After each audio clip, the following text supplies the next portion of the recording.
Hi guys, this is your homework video from pages. Now for pages 102 to 104. Um, so it says that three identical blocks are released simultaneously from a height h. These are the blocks. They are identical. They're released from the same height h. Hope that you can see that this block is released with a certain initial velocity. So keep that in mind about how it impacts its initial mechanical energy. Block A is dropped from rest. Block B slides down an incline where friction is neglected, so there's no net external forces, there's no uh, non-conservative forces removing energy from the system. Block C is launched horizontally with a speed v naught. This is what I was talking about, so it's going to affect its initial mechanical energy. Dominic and Carlos are trying to determine which block will have the fastest speed just before hitting the ground, right? Just before hitting the ground, which one has the fastest speed, and which block will reach the ground first. So this is related to time. Now, these guys both say some things, and then these questions ask me to tell which part of what they say is correct, which part of what they say is wrong.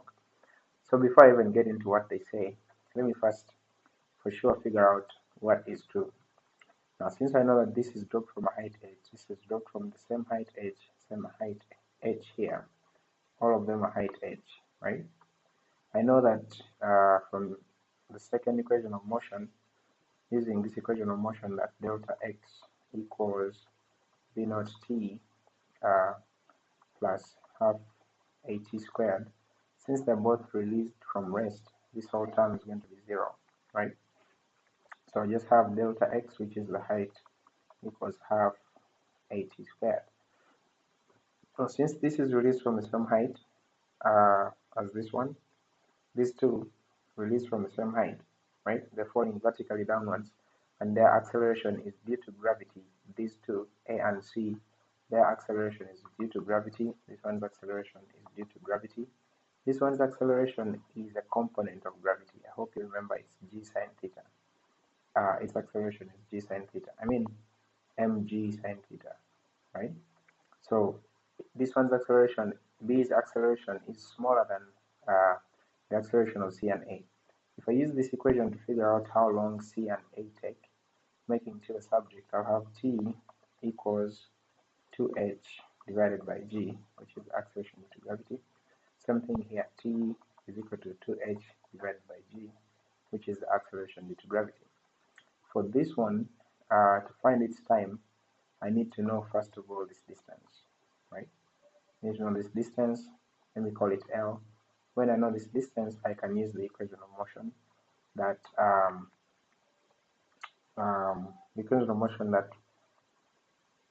L along the plane, L is equal to half at squared, right?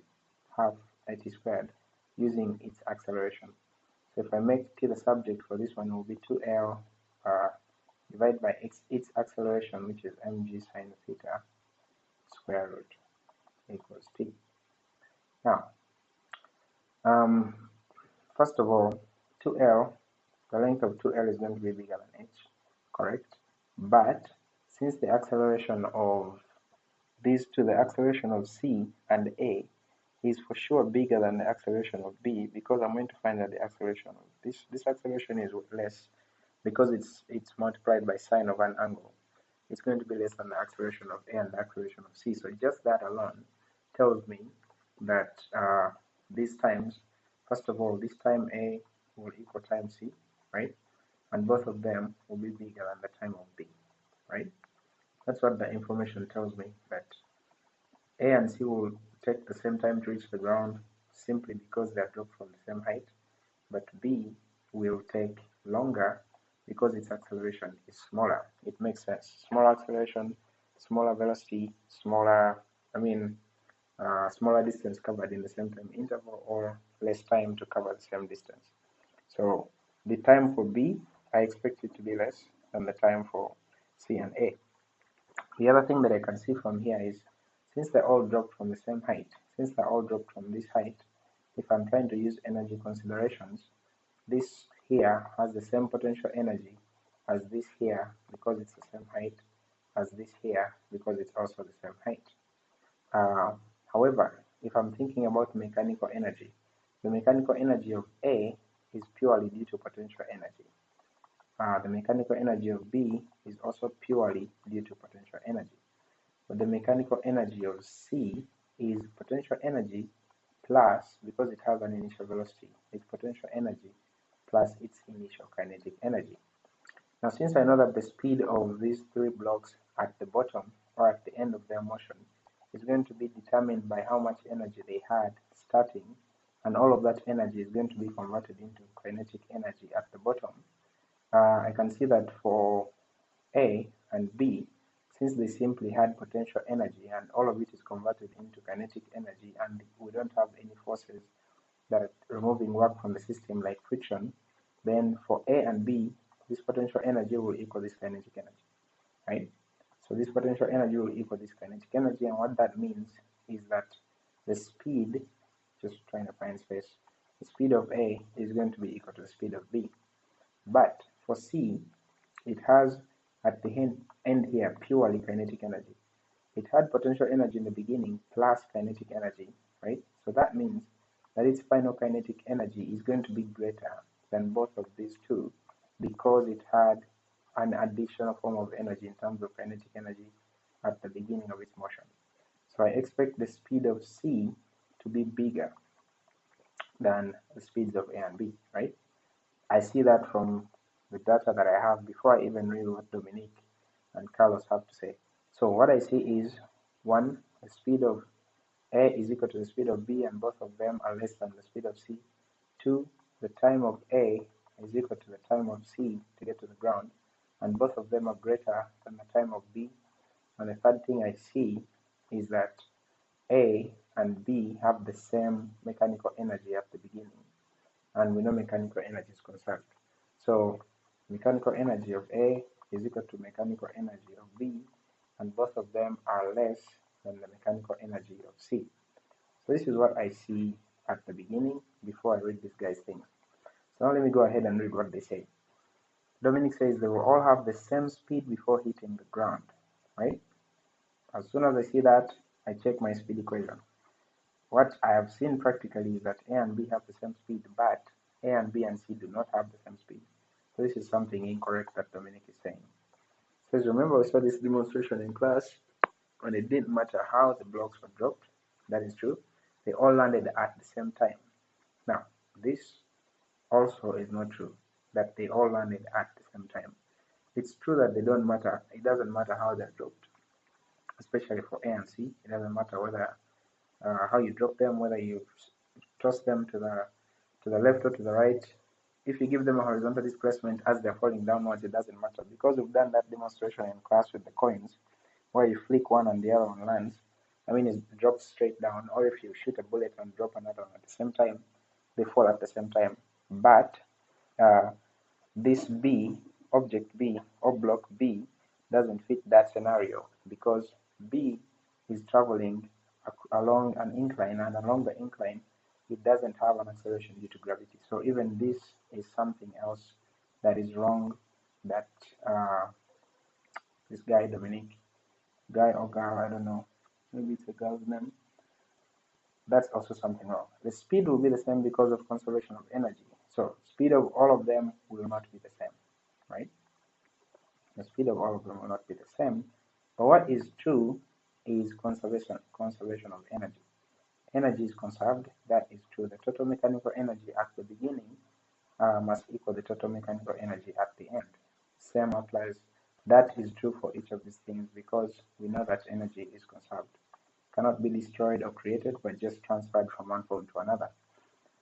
All blocks have the same gravitational potential energy to start with.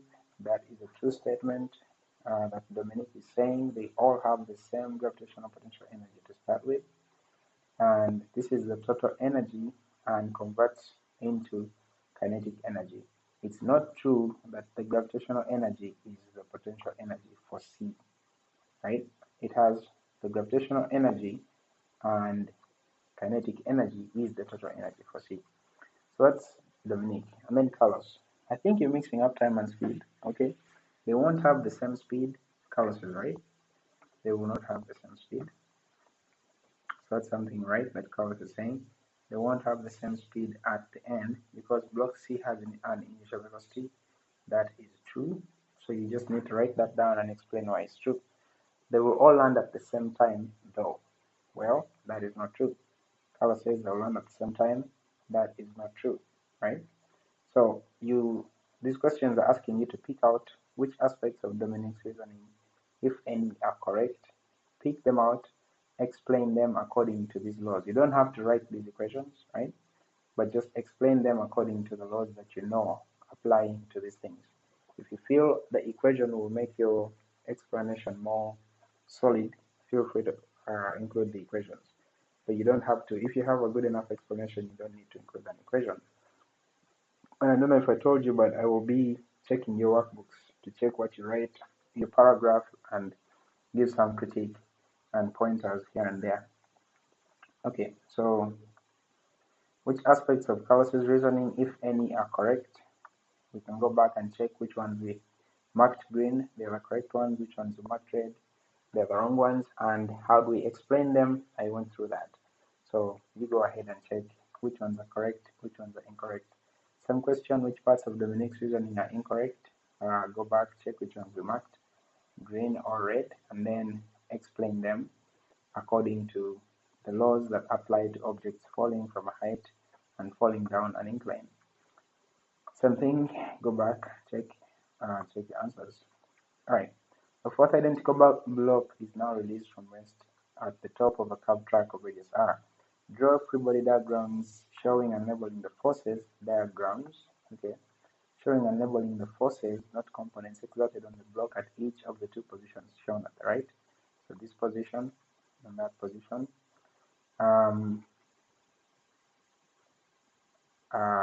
Draw the relative lengths of all vectors to reflect the relative magnitudes of all the forces. So I know force of gravity is going to be one of them, and it's going to be the same for both blocks. I just need to make sure that the arrow for force of gravity here is the same as the arrow for force of gravity here. If you're doing an exam when you have a ruler, it doesn't have to measure it because you will be graded on this. Like this will be a grading point to see whether the length of the arrow you used here is the same as the length of the arrow you used here. What's another force that's acting? And remember we talked about this. If you are standing on a flat surface, you have a force of gravity and you have a normal force, right? If you're on an incline, you have a gravity and you still have a normal force that's perpendicular to the incline, that's perpendicular to the surface. Normal force is always perpendicular to the surface. So even in this case, since you have a flat, it's a curved surface, but anything that's curved, if you zoom in, that portion that is curved tends to look straight. No, it doesn't look straight, but you get my point. This portion, if I zoom in so much, it's going to appear straight. It's going to appear like a flat surface. This portion right here, almost flat, and the more that I zoom in, I think you can see flat, flat, flat, flat. But the point is, at this position of the circle, this position here counts as a flat surface, and therefore I have a normal force, right? However, that normal force is going to be changing, and this normal force is going to be a component of the gravity. So the arrow for normal force should be smaller than the arrow for gravity. Let me just make that more obvious. The arrow for normal force should be smaller than the arrow for gravity. So this is your normal force. Yeah, it's perpendicular to the surface, and since it's a component of the gravity, it's only supporting a fraction of the gravity, then the arrow will be smaller. So those are your forces. Yeah, those are your forces. Okay, part 2. Blake comes up with the following equation for work done during work done by the normal force during the slide. So he says work done by the normal force is equal to pi out of 2 r mg cos theta. Angela suggests that the equation could be incorrect. Does the equation make physical sense? Make physical sense, check whether it's dimensionally consistent. Dimensionally consistent, right? Or in simple English, check whether the units match, right? Check whether the units match. The units on the left-hand side of the equation, do they match the units on the right-hand side of the equation? So let's check. On the left-hand side, I have work done by the normal force. I know work done is, its unit is joules, or measured in joules. And joules is just the same thing as force times distance, which is kilogram. Force is Newton times meter. So, sorry, force is mass times acceleration, which is kilogram meter per second squared, and distance is meters. So this is kilogram meter squared per second squared, right? The units I have on the left are kilogram meter squared per second squared. Now I want to check if on the right I'll still have the same units of kilogram meter squared per second squared. So I have pi over 2. Pi over 2 is a constant because it's just a number, it doesn't have units. R is meters. M is mass, so that's kilograms. G is acceleration. Acceleration is meters per second squared, so that's meters per second squared. Cosine theta is the ratio of sides, so cosine of theta is, I hope you know cosine of theta is adjacent, not opposite. Adjacent out of hypotenuse, which is meters divided by meters, so it's also unitless, it doesn't have units. So the units on the right are also kilogram meter squared per second squared, right? The units are matching up. However, does that mean that this equation makes physical sense? Let's check something else. Angela suggests the equation could be incorrect. Does the equation make physical sense? Let's see. If this equation is correct, what do we expect the work done by the normal force to be? The work done by the normal force, right, should be equal to the normal force itself times the normal, because remember work done is F net cosine theta, right? F net cosine theta times distance. So let's check this cosine theta, this term cosine theta. The cosine of theta, the angle that the normal force is making with the displacement, because the displacement is along the curved surface. The angle that the normal force is making with the displacement is 90 degrees, right? So the cosine of the angle, there's no way that this angle is not going to be 90 degrees because it's always perpendicular to the surface. So the angle that the normal force is making with the surface, even when the surface is flat, right, the normal force is still going to be making an angle of 90 degrees. And we know that the cosine of 90 degrees is 0, right? The cosine of 90 degrees is 0. So this equation would have made sense if it said that work done by the normal force is equal to 0, because the cosine of 90 degrees is 0. But since it's telling us that work done is pi out of 2 cosine of this, RMG times cosine of theta, this term suggests that the angle could be something else. Yet practically, and this is where you're going to think this is daylight robbery, but because you check the units are consistent. Whoa, I forgot the kilogram. You check the units are consistent, and then you're wondering, this, you would have thought this would be enough, but the hidden trick here is honestly checking whether you know what you are talking about. And when you're talking about work done by a normal force which is perpendicular to the displacement, the key idea they're checking, if you know here, is whether you know this, to apply this idea that work done is F cosine theta times distance. This is what they're checking, if you know, to apply. And this equation only works, gives you a value for work done if the theta is not 90. And the equation is suggesting that the theta could be something that's not 90 for this situation. That's why this equation exists. Yet that is not the case. So that's the reason why this equation does not make physical sense, right? This equation does not make physical sense because the angle that the normal force makes with the displacement or with the surface cannot be anything else except 90. I hope that makes sense. This equation would just simply have been correct if we just said work done by normal force is equal to 0. We would agree with it because cos of 90 is 0, but, and I repeat, this angle cannot be anything else except 90 degrees because the normal force is always perpendicular to the surface, right? So that's why it doesn't make sense. If you have some different opinions, please let me know. Where are we? Dominique says that work done is equal to, work done of the normal force is equal to 0 regardless of the physical situation. Now, if, say, you had failed the previous part and then you got to this part, this could get you thinking a little bit. Because Dominique says that work done by normal force is 0 regardless of the physical situation. Explain why this claim makes physical sense. Now, Dominique is saying some sense because we see from the diagram, that the normal force is always making 90 degrees with the displacement because the displacement is along the track. Displacement is along the circular track. So we can see that the normal force is always at a 90-degree angle with the displacement, and since that's the case, we expect the work done by the normal force to be 0.